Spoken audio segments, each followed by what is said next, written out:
C'est Satan qui attaque, mais c'est Dieu qui juge. Et quand il juge, c'est parce que l'enfant de Dieu n'a pas profité du délai de patience de Dieu pour se repentir et se relever. Parce que Dieu justement est bon. Et la preuve de sa bonté, c'est qu'il donne toujours à chacun d'entre nous un délai, un temps pour se repentir. Autrement dit, Dieu ne retire pas sa main dès que tu es tombé. Dieu ne retire pas sa main dès que tu as désobéi. Non. Il garde sa main et il t'interpelle dans ta conscience pour te dire, repens-toi. Et il met dans le cœur des frères et des sœurs si tu vas partir à une église. Et c'est pour ça que c'est important d'appartenir à une église qui prie. Pour qu'on demande à Dieu pardon pour nos péchés à tous. Mais délivre-nous aussi du tentateur, du malin qui essaie de nous garder dans le péché. Délivre-nous.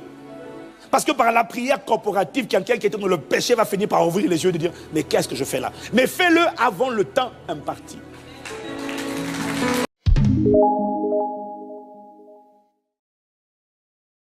Dis à quelqu'un, sois sans reproche au nom de Jésus.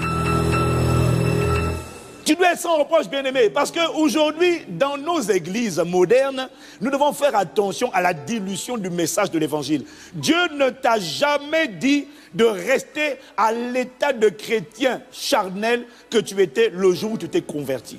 Parce qu'aujourd'hui, on dit aux gens, et c'est vrai, Dieu t'aime tel que tu es. Dis Amen. Mais attention, Dieu t'aime tel que tu es. Ça ne veut pas dire que Dieu te demande de rester tel que tu es. Parce que quand tu es né de nouveau, tu étais un chrétien charnel. Pourquoi Dieu dit de ne pas rester dans l'état où tu étais quand tu as accepté Jésus? C'est parce que si tu restes dans cet état-là, à un moment donné, pas au début, mais il y a un délai au bout duquel l'accusateur va commencer à parler contre toi. Et le juste juge ne pourra plus te défendre. Parce que quand tu es bébé, Dieu dit, laisse du temps pour qu'il porte du fruit. C'est exactement la parabole de Luc chapitre 14. La parabole du vigneron qui au bout de 3 ans dit, 3 ans, pour l'instant, chaque fois que l'accusateur vient, l'accusateur dit, il est encore charnel, il pense encore à la masturbation, il commence encore là. Le juste juge dit, pour l'instant, car c'est pas débouté, c'est suspendu. C'est-à-dire que le dossier n'est pas encore examiné devant la Cour céleste de justice. Le dossier n'est pas encore... Oui, mais ça fait... Le dossier n'est pas encore examiné. Dieu est en train de maintenir le dossier, le temps de te laisser porter du fruit. Dieu est en train d'agir en ta faveur. Mais il ne pourra pas le faire tout le temps. C'est comme si, en fait, tu connais le juge, tu connais un juge, le juge sait que tu as volé. Mais à un moment donné, tu vas voir le juge va te dire quoi? Il te dit, bon, écoute, ton dossier est arrivé sur mon bureau. Je le garde sur le côté. S'il te plaît, rembourse la personne que tu as volée.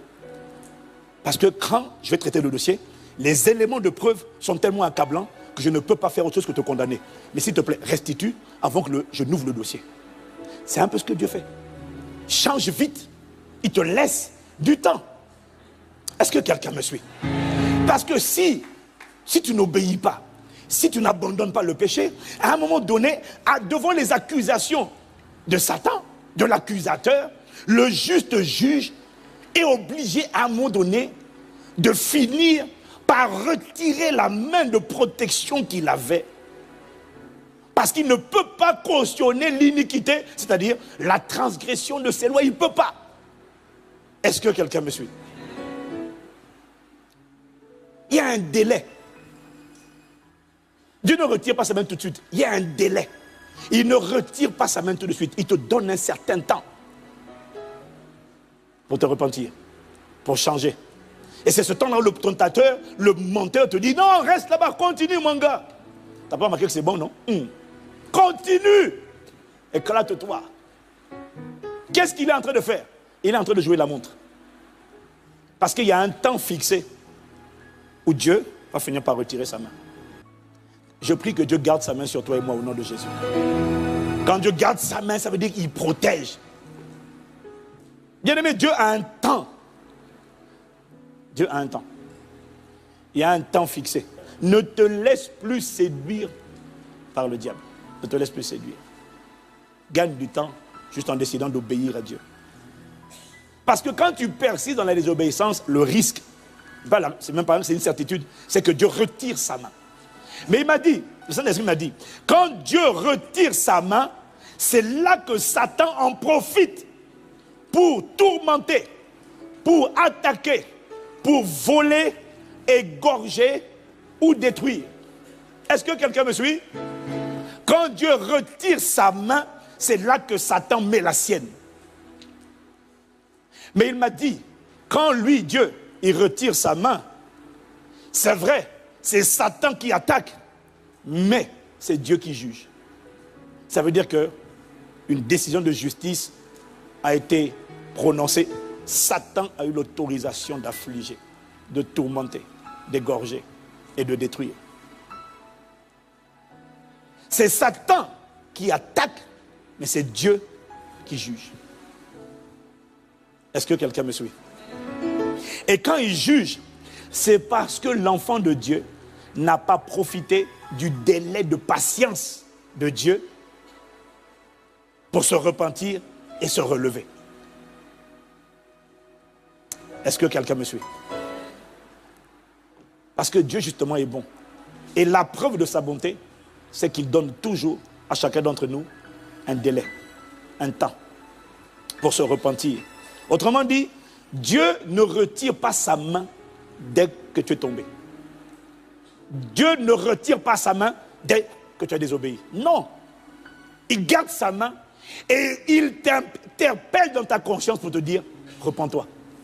Et il met dans le cœur des frères et des sœurs si tu appartiens à une église. Et c'est pour ça que c'est important d'appartenir à une église qui prie.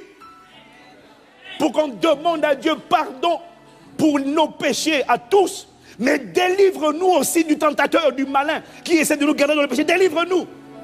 Parce que par la prière corporative, quelqu'un qui est dans le péché va finir par ouvrir les yeux et dire, mais qu'est-ce que je fais là? Mais fais-le avant le temps imparti.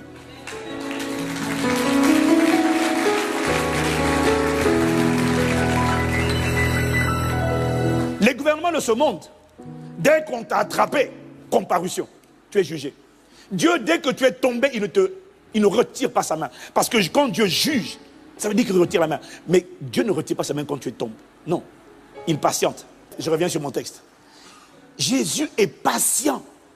Il dit, verset 21, je lui ai donné du temps pour qu'elle se repentisse et elle ne veut pas se repentir de son impudicité. Voici, je vais la jeter sur un lit et envoyer une grande tribulation à ceux qui commettent adultère avec elle, à moins qu'ils ne se repentent de leurs œuvres. Donc ça veut dire que là, même le jugement qu'il va envoyer sur les serviteurs là, qui ont commis l'adultère avec Jézabel, ça va dépendre même s'ils se repentent. Dieu ne juge pas tout de suite, Dieu a un temps. Et le rôle du diable, c'est de nous faire croire que comme je pratique ce péché-là, et que je ne suis pas jugé, ça veut dire que je ne serai jamais jugé. Parce que si Dieu jugeait, ça serait comme en France. Si on t'attrape, piou. Mais comme Dieu sait, il voit, et que pour l'instant, j'opère toujours. Quand j'impose les mains malades, les malades sont guéris. Quand je parle, les gens disent, oh, ça m'a touché. Oh. Donc ça veut dire que Dieu m'approuve. Ça, c'est la ruse du diable. Comme je ne suis pas jugé tout de suite, je ne serai jamais jugé. Mais Pierre te dit, tu vois, deux témoins pour te dire la même vérité. Pierre te dit, on va vite. 2 Pierre 3, verset 9. Le Seigneur ne tarde pas dans l'accomplissement de la promesse, comme quelques-uns le croient, mais il use de patience envers vous, ne voulant pas qu'aucun périsse, mais voulant que tous arrivent à la repentance. Donc, tu ne peux pas me dire, quand Dieu retire sa main et qu'il laisse Satan s'emparer de toi, que Dieu est méchant. Non, Dieu est bon et il a démontré cette bonté par sa capacité à patienter, à mettre le dossier en pause pour te laisser le temps de te repentir. Mais quand le temps est passé, Dieu dit, je ne peux plus rien faire pour toi. Je suis obligé de céder aux requêtes de l'accusateur. Là, je ne peux plus rien faire. Il enlève la main et là, Satan fait un carnage. Ça ne t'arrivera plus au nom de Jésus. Dieu est bon. Il démontre sa bonté par sa patience et son appel à la repentance. C'est pour ça qu'il dit dans Apocalypse 2, verset 5, souviens-toi donc d'où tu es tombé, repens-toi et pratique tes premières œuvres. C'est pour ça que Dieu nous appelle, toi et moi, à la repentance. C'est parce qu'il ne veut pas que tu sois jugé. Souviens-toi d'où tu es, souviens-toi donc d'où tu es tombé, et reviens à tes premières œuvres. Repens-toi et relève-toi.